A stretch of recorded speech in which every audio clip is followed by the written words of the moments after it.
Welcome to my lecture series for the students of civil engineering. Subject is construction materials. Myself Sheesh Bamnia, working as a lecturer, Government Polytechnic Ambala City. We are studying unit number 2, that is bricks. We are now studying the topic manufacturing of bricks. We had already studied, हम पहले ही पढ़ चुके हैं molding of the bricks and drying of the bricks. After that, the process of burning of bricks is to be there. Means हमने जो हमारा last lecture था उसमें ब्रिक्स बनाते कैसे हैं, मोल्ड कैसे करते हैं, इस ब्रिक को बनाया था हमने और एक मोल्डिंग फ्रेम प्रैक्टिकल के थ्रू मैंने आपको दिखाया था. वहां से हम ए नंबर ऑफ ब्रिक्स बना लेते हैं, फिर उनको ड्राई करते हैं अंडर सन ड्राइंग कंडीशंस और एज द कंडीशंस में भी प्रोवाइडेड. उसके बाद हमने क्या करना है, इन ब्रिक्स को अब पकाना है, यानी इनको बर्न करना है. और ब्रिक्स बर्निंग की रिक्वायरमेंट क्यों होती है, सबसे पहले तो हमें ये स्टडी करना पड़ेगा. ब्रिक्स आर बर्न्ड, यानी ब्रिक्स को इसलिए पकाया जाता है ताकि दे कैन बी हार्ड हो जाएं. दूसरा strong, they become strong and they are durable after the burning. It means durable means उनकी एज इंक्रीज हो जाती है. कच्ची ईंट की एज नहीं होगी इतनी जितनी पकी हुई ईंट की होती है. तो we are burning the bricks for the hardness, then they become strong and they become durable. अब आपको ध्यान रखना है, bricks should be properly burned. Properly burned का मीनिंग ये है कि अगर आपकी ईंट को जो टेम्परेचर चाहिए या जिस टेम्परेचर पे वो ईंट पूरे तरीके से पकेगी, at which temperature the brick will be completely burned. ना तो उससे ज्यादा टेम्परेचर उसको प्रोवाइड करना है, ना उससे कम. If the temperature is low, अगर वो टेम्परेचर उससे कम रह जाता है तो brick will not be properly burn और it will lead to this soft brick and hence they cannot carry the loads. जो आप लोड आप ब्रिक के ऊपर रखना चाहेंगे वो सॉफ्ट हो जाएगी और वो लोड कैरी नहीं कर पाएगी. If temperature is greater than the required, अगर उससे ज्यादा प्रोवाइड कर देते हो तो the brick will become overburnt and overburnt brick will become, ये क्या हो जाती है, जो overburnt brick हैं they will become brittle, ये जल्दी टूट जाएंगी. इट मीन्स ना तो आप अगर कम पकाई तब भी लोड कैरी नहीं कर पाएंगी, ज्यादा पकाई तब भी लोड कैरी नहीं कर पाएगी.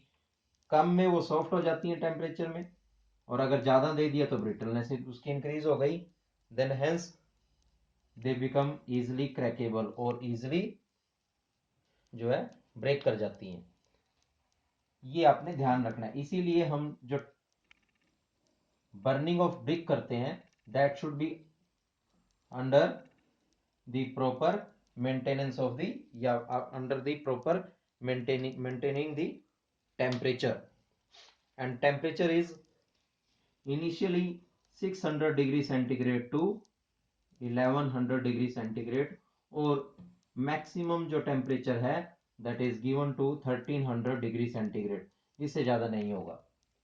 ये आपको ध्यान रखना है. Now burning of bricks. Burning of bricks के दो तरीके हमारे पास हैं, एक है क्लैंप बर्निंग, दूसरा है किलन बर्निंग।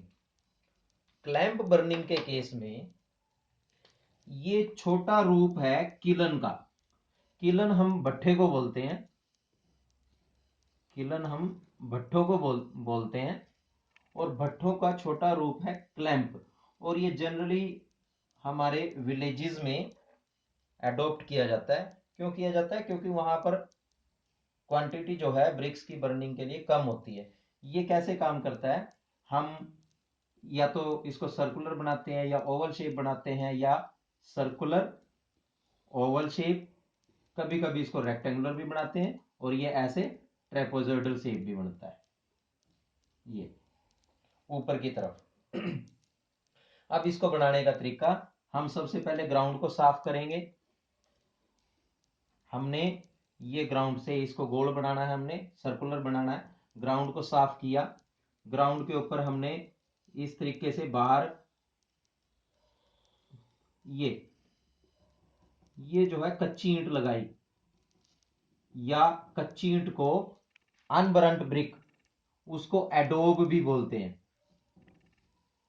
ये बहुत क्वेश्चन पूछा जाता है, what do you mean by adobe, 2 number में क्वेश्चन आता है। तो आप एडोब जो है दैट इज अनबरंट ब्रिक। इस के चारों तरफ हमने क्या करना है, अनबरंट ब्रिक के 2 रद्दे, 3 रद्दे, 4 रद्दे ऐसे लगाने हैं।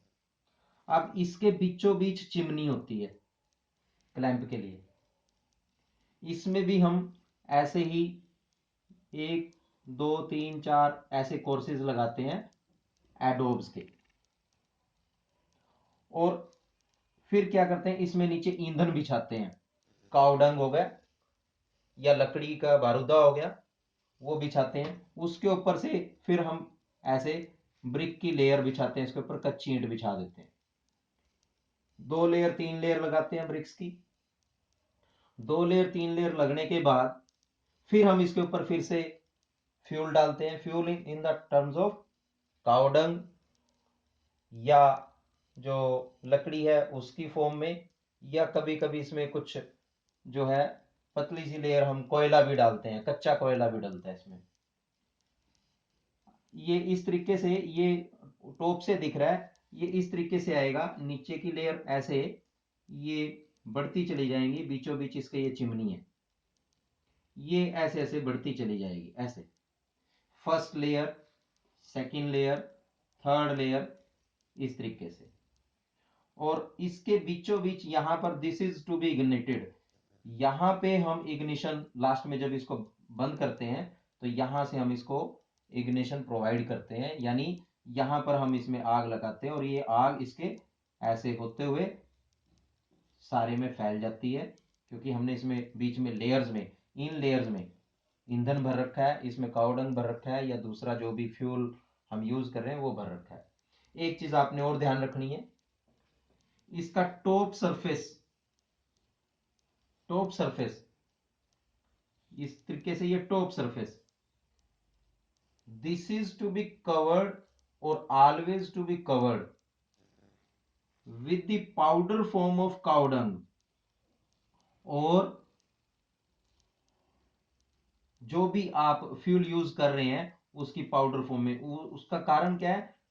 उसका कारण ये है कि इसमें जितने भी वर्ड्स अवेलेबल हैं वो ऊपर के वर्ड्स जो हैं वो लगभग बंद रहें, और आपका जो हीट है, जो हीट इसके अंदर डेवलप हो रही है, वो हीट बाहर जल्दी ना निकले। अगर जल्दी से बाहर निकल जाएगी वो, तो उस केस में आपकी जो ब्रिक्स हैं वो अनब्रंट रह जाएंगी। दैट्स वाई ये जो है इसका टॉप सरफेस हम जो है ऊपर से पाउडर फॉर्म जो है कावडंग उसमें डालते हैं। तो it was all about the burning of BRICS through the clamp, using clamp.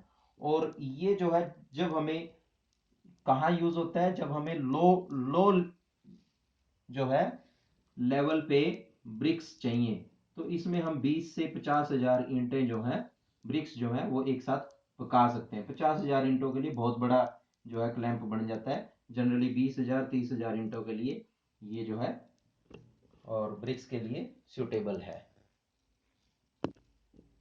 now we will study the working of a kiln in our next lecture. In our next lecture we will study the working, यानी हमारा जो भट्ठा है वहां पर ईंटें कैसे पकाई जाती हैं और कितनी ईंटें पकती हैं, कितना उसमें टेम्परेचर होता है. We will study all about the working of kiln in our next lecture.